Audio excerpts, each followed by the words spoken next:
The International Luxembourg Forum for the Prevention of Nuclear Catastrophe convened in Berlin last week for its 5th anniversary conference.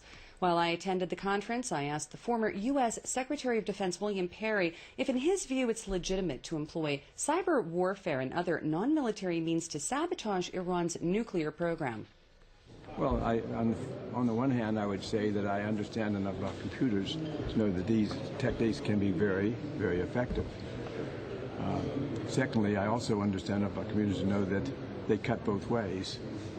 Viruses can be applied by us to other countries, can be applied by other countries to us. And probably the United States is more vulnerable to computer attacks than any other country because we have a greater dependence on the computers. So it's a double-edged sword. Definitely. How would you assess the attempts of the international security apparatus to relate to or to thwart the growing threat posed by cyber warfare?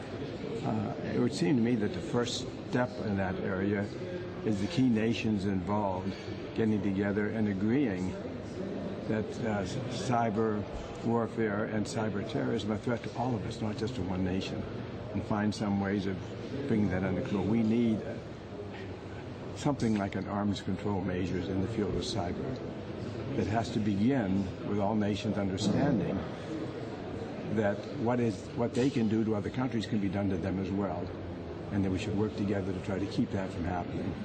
Now, given your role here, you've always been a member of the forum, the Luxembourg Forum on the Prevention of Nuclear Catastrophe. What do you make of these outside kind of maneuvers? For example, FLAME or Stuxnet. Is it a valid approach to take in order to stop the proliferation of nuclear weapons? I can understand the frustration of a nation like Israel that feels themselves threatened by nuclear weapons, but is not part of the negotiations in trying to contain it.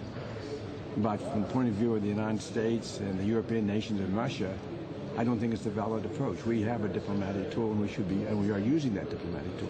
That should be our first approach to dealing with this problem.